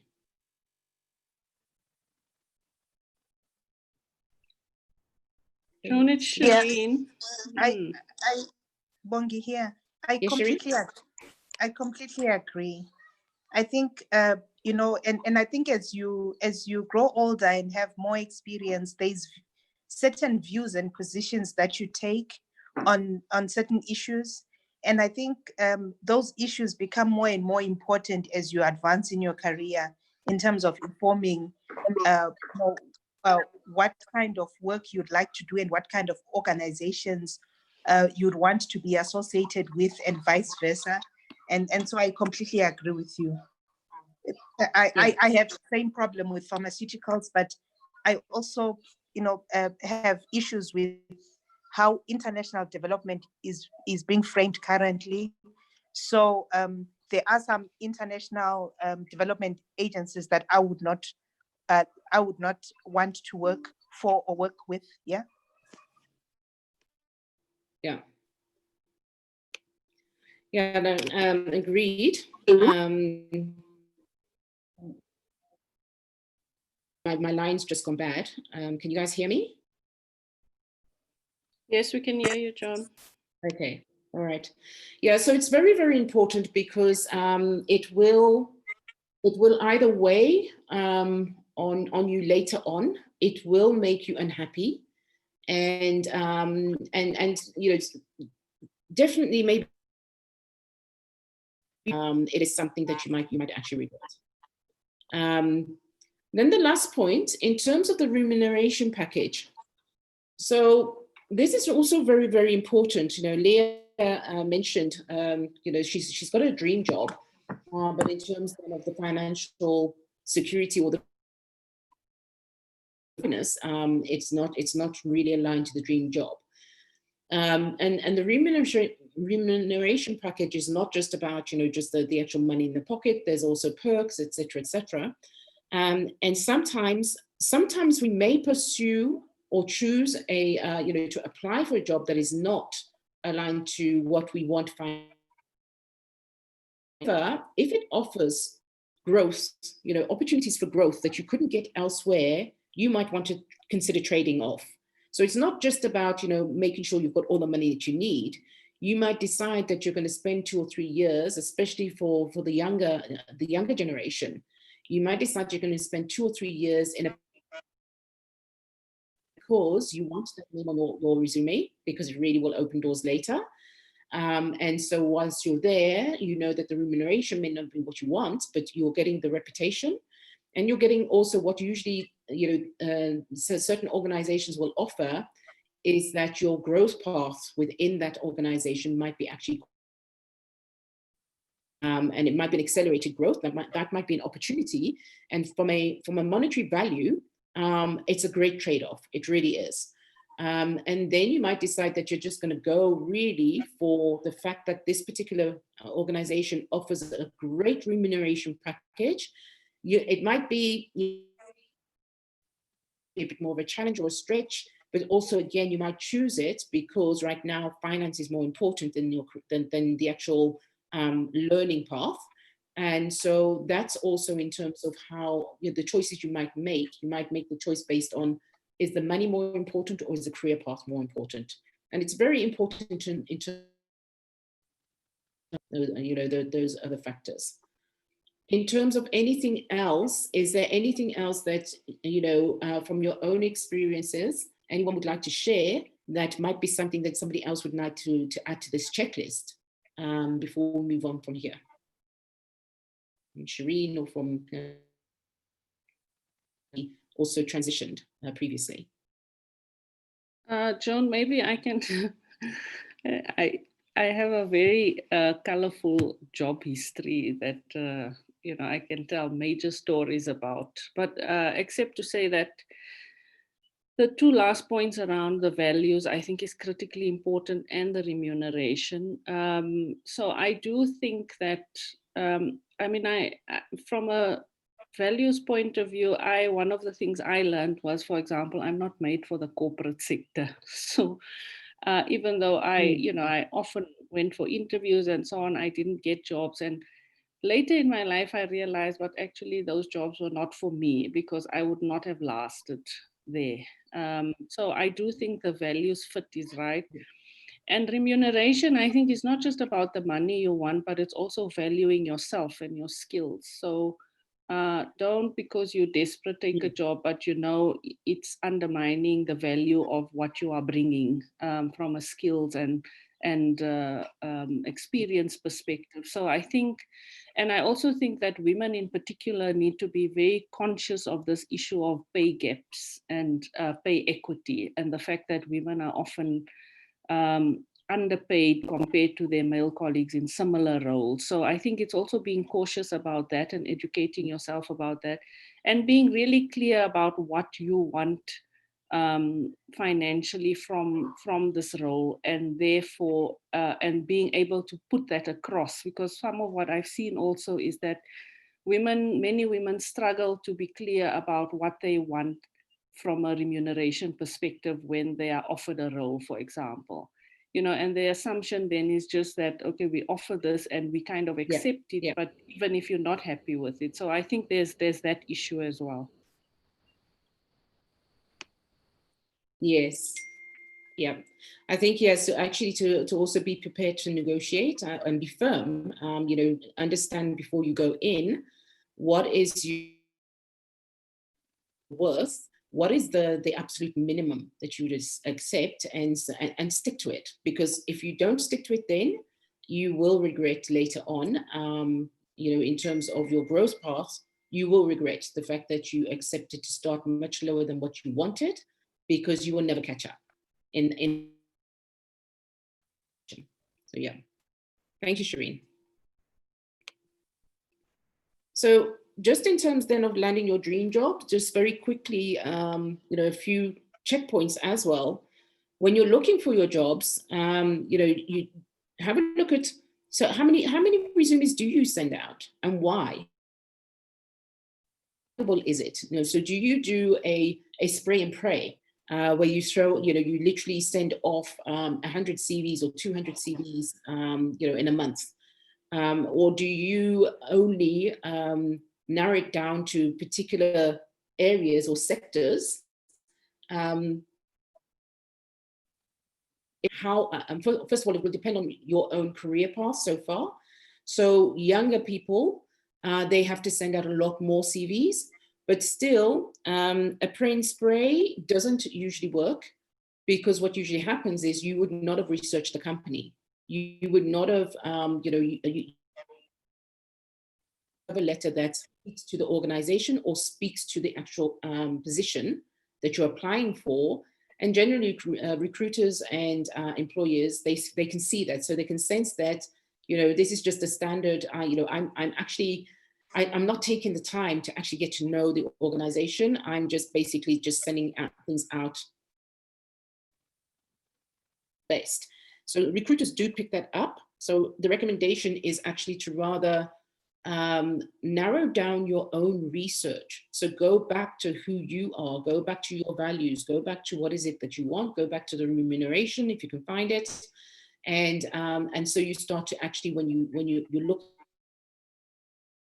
look, whilst you're looking, you yourself have refined your research. So you put filters on your research. Also, one of the questions that you might want to ask, so are you okay with any kind of contract? So do you want full-time? Do you want part-time? Is a short-term contract okay for you? Is a long-term? And why? So one of the things that many people don't want to do is they don't really want to go into short-term contracts. But one of the things about short-term contracts is that because there's not many people applying for them, there's actually quite a lot of open. And what they do for you is that they allow you to get a foot in the door. From my side, I actually prefer, because I also don't want to work in corporates, well, for corporates. I don't mind collaborating and being a service provider for corporates, but I don't want to be employed by corporates anymore. So if I do work with corporates in terms of applying for a contract, I always look at short term. I'm not interested at all in long term. Consultant, as a fixed term contractor, we become part of the organization. We become part of the problem, because we can't not get involved in the politics, even if we don't want to. And so I've seen that for myself. So I choose a short term contract. And then, okay, so where will you look? So of course, for careers and for finding work. We've also got things like Career Junction. But generally, where you're going to actually find work is through your networks, and networks are mentioned there. So whether they are formal or informal networks, your work is, I think the percentage is something like 88% of people get their jobs through other people, rather than actually applying through ads and through people's websites. So that's really important to know. It's the people that you know. So when you're out in the job market, you tell you and ask them to do an introduction, because honestly, I think I've got maybe in my whole career of 35 years, I may have got 2 jobs through adverts. All of the others have been through somebody recommending me or introducing me. So that's really your best bet. In addition, I ever send out resumes just like that. I send them because people have asked me for it. I send my bio because people have asked me for it. So it is important to do the work, but at the same time, where do you want to spend the most effort in terms of, and where will you get the most yield? It really is through your own networks, and really in short term, look at the short term openings. Any questions?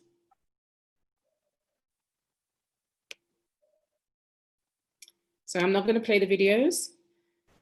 So interview. So now let's say you have landed, well, the interview, not the dream job, but you've got there's a few, I'd say like the top 5 things that you really need to know. There's many more, but I think these are like, standard. So the first one is to arrive at least 15 minutes early. And the reason why is because it allows you, sometimes you have to go through the security. You just checking in your car means that's going to take a few minutes. Then if it's in a car park, I've been in a couple of places where the car park is actually very far from the reception. Then you might have to sign in for the reception. And that takes another few minutes. So by the time that you actually are ready to sit down, the time you arrived at your where you're going to be interviewed, to when you actually are going to, meet your interviewer. So it's really important to give yourself at least 15 minutes. I give myself 30 minutes because I'm British and hate being late. And the additional 15 minutes then gives me time just to center, to ground myself in terms of preparing for the interview. So make sure you're well groomed, so that, for us older generation, we know you will never go to an interview in tackies, and your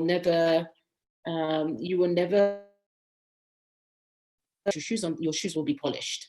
I know today, I don't care what the organization is. I know some of them, they're fine with people going to interviews in tackies. I'm an oldie, I cannot. I would not go to an interview. I don't go to work in tackies, except sometimes on a Friday. So, so there's that. In terms of your hair and your neck, everything's correct. And for us ladies, one of the things that sometimes we forget is that little button that might pop on our shirts. It's one of the things that interviewers, that's the only thing they see. I had the experience of that once, unfortunately. So just make sure that you're comfortable in your clothes and that you are well groomed. There is several times I've used the word client and customer when I speak about the future employer or the future client. And that is because I always view them as a client. I always view them as somebody that I'm going to be in service of. And so because of that, UK is extremely important. Of course, first impressions is extremely important, but there's a whole culture around the customer service. What does that mean? And therefore, understanding that the future employer is like a customer, it gives you a very different way of approaching them. You want them to call you back. You want them to have, to want your services. Always have questions prepared for your interviewer, because that shows also that you have done research about the company. You have to, might do research about if you know who's going to interview you, also do some research if you know that they're going to be your team leader. And I don't mean, don't go stalking them, because we've seen that in interviews where a person is literally stalked, one of the leaders, and it's very uncomfortable because they talk about the family, and even if you see that, don't bring it up in the interview. And what you then share, but it's very important to have questions for your interviewer. And then, very important, so have an elevator pitch. And that literally is, being able to say who you are, what you do, what you offer, what value you're going to add in less than 30 seconds maximum. So they're going to ask you who you are and what do you do. So you need to be clear, concise, and precise about what that is, and so practice your elevator pitch. Okay. Any questions or anything to add there? I'm going to move along because I know that we're getting close to the end of the session. So now, in terms of landing your dream job, you now understand who you are. If you don't, or if you want to explore further, we're going to be sharing the deck, so you can also take more time on the first section and really take the time to list, what those hidden skills and talents are, and what your superpowers are. And also, very important, the coaching question. So what else is there that we don't know about you that we might want to know about you? So answer that question. It's very important. Understanding also why you're doing what you're doing. Please do watch the Simon Sinek Finding Your Why. If you've already watched it and it was quite a while ago, it's always good to rewatch it. It really is something that just goes, oh, okay, I get it. So understanding your why will then give you, drives you, and in terms then of linking it to your dream job, it means that whatever you do every day is ultimately going to be part of your dream job. Knowing how to sell yourself. So that's very, very important because many of us don't. We really don't. So your resume is your ad. It's your ad for yourself. So knowing how to sell yourself, who are you selling to? What part of yourself are you selling today? Is very important. And does the person need just a short bio, a resume, a full detailed curriculum vitae?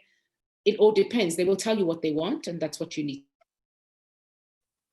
But within that, also know what are the things that are important to you that in terms of your values, if it's not aligned to your values, don't pitch yourself there. And then, and that speaks to the focus on the best fit for you. You know, so it's not about being selfish, it's actually the opposite. You, as well as for the client, you're going to be aligned in terms of your journey together. So it is really important that you know, when you're pitching for your dream job, that it aligns in your skills, your talents, your belief systems, and they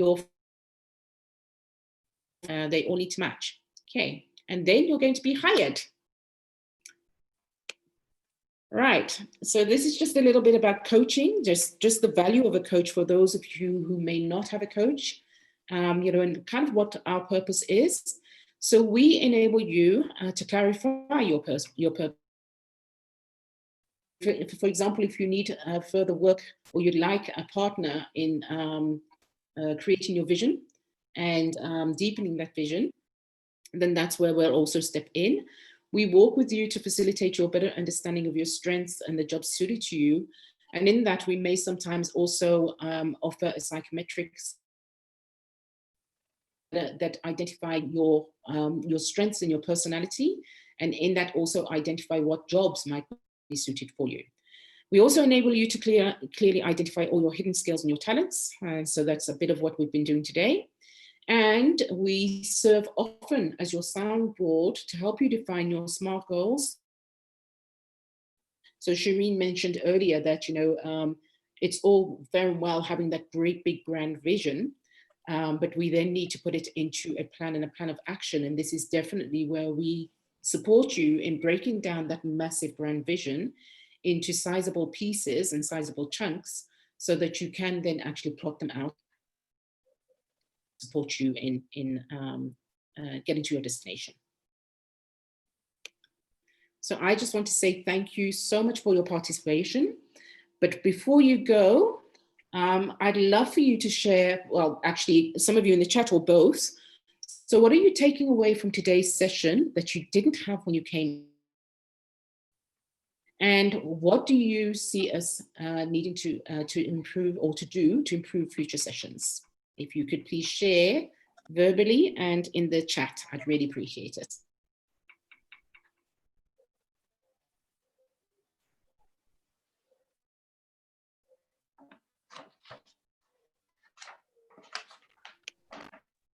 So Joan, while people are preparing to share whichever way, I just wanted to quickly just pick on a few points based on what you've discussed that I think I just want to remind people about. So the one thing that you mentioned about have questions for the interview, prepare your own questions.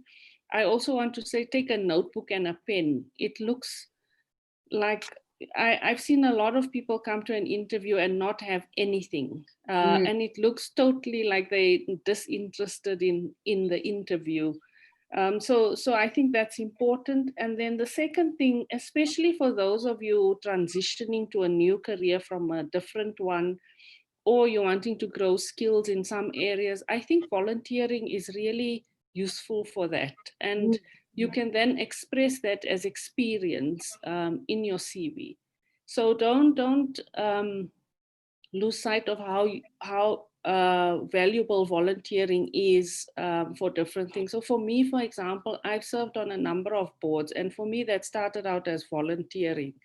But the skills I've learned around governance and leadership, dealing with different types of people, conflict management, and so on, you know, it has given me a whole set of skills that I can now leverage if I'm wanting to find another job. So So do think about that. And then please, as Joan has said, don't think you just send one CV all the time for any kind of opportunity. Do think about how to adapt and adjust your CV for every opportunity that you are applying for. So what I do, so that I don't have to change the entire CV, is I have on the top section of my CV, I have a little paragraph that provides the essence of why I'm responding to this particular opportunity, but then highlights my skills, my capabilities, my experience related to this specific opportunity. But then the rest of the information is almost the same because it's my experience and all of that. So there are ways in which you can do that simply without feeling that you have to adjust the whole CV all the time. But please do that. And the final thing is a cover letter. So one of the things I've also seen, and of recent when I was trying to get interns or people to do some work for me, is you will say, I want you to be doing, please respond by sending a cover letter to indicate your experience in this, this and that, and then your CV. You just get a blank, a CV that has been with a cover letter that was addressed to someone else. So not even your name is added there, the name of the person that the CV, the cover letter was sent to previously, that same cover letter is sent to you. So do take time for looking at that. And the cover letter, I feel, is really useful in allowing you to directly respond to what the advert is asking from you. So I often find that the cover letter enables me to point by point respond to the things they are asking. And then even if my CV is a bit generic, the cover letter helps me because I've now responded directly to what their requirements are. So if they ask for a cover letter, do use it, and do use it to try and respond directly to what the advert is asking of you. So I just wanted to share those things. I see we have some feedback in the chat, Joan. Do you want to? Yes, so I see that Leila says, what she's taking away is possibilities and practical actions. And then I think it's Bongi says, the one that's Tevin. Oh, it's Prudence. Tevin Small, but I know Prudence. She says to dig deeper into who I am. And then we have Leila who's had to drop off, and Prudence also has had to drop off. Thank you, everyone. Does anyone else want to share in terms of what? Well, I think we should. I just want to say, yes, I'd like to say thank you, Shireen, for this opportunity, and thank you, ladies, for your time also on a Saturday morning. I've really enjoyed the session. Thank you so much. Thanks so much, Joan. I think this was incredibly useful for me as well, in terms of how I pitch my CV and bios to clients for consulting contracts. I found it really useful. And I think, the scope of starting from who I am to understanding your dream life and then your dream job, and then coming to a point of what should be in your CV and what your CV should look like is so important, because I think, it helps us really take a long-term view about where we want to be ultimately. So thanks so much, Joan. We appreciate that. As Joan has said, we will share the slides. We will also share the link to the recording, and we will share Joan will share with you the links for some of the things we were not able to see today. We will send a follow-up email in the next couple of days, which will include all that information, as well as the LinkedIn ebook that you can then use to help you with the LinkedIn profile. I see many people struggling with the LinkedIn profile, but do also stay connected to us, because we'll keep you informed about the next session, which will also be on LinkedIn, but linked to job searches and business opportunities. Thank you very much, everyone, for making the time to be with us today. We appreciate it, and we look forward to connecting with you in the future. Have a good Saturday. Bye-bye. Hi, everyone. Thank you. Bye. Thank you. Bye, everyone. Thank you. Bye.